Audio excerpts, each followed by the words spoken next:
When I gave birth to my son, I swore I would give him everything: love, education, and a good home. His father died when he was 10, and I worked day and night to make sure he never felt the emptiness of loss or hunger. I sacrificed my dreams so he could chase his. But as he grew older, something inside him changed. The sweet boy who once hugged me after school became a cold man who barely looked at me. After he got married, it only grew worse.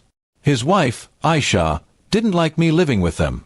She would whisper things to him when she thought I wasn't listening, complain that I was old-fashioned or in the way. I pretended not to hear, but every word cut like glass. My son, Amir, started agreeing with her. He began snapping at me over small things: if dinner wasn't ready on time, if I used too much electricity, or if I talked during their TV shows. One evening, Aisha complained that I had accidentally broken her vase.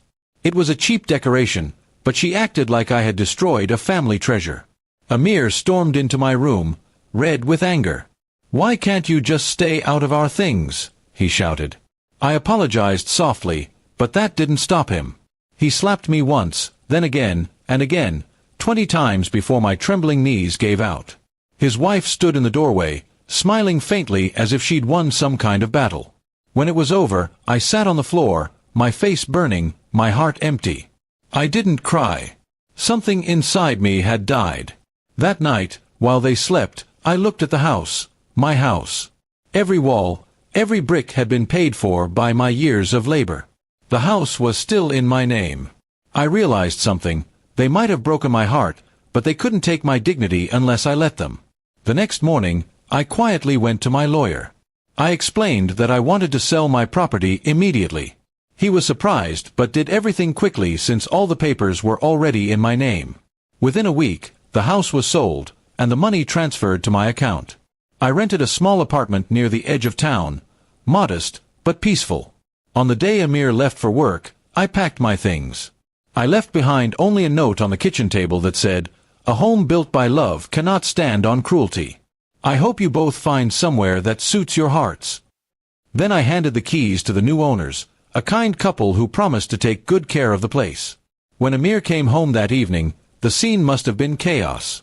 His wife's jewelry, furniture, and clothes, everything, was still inside, but they no longer owned the house.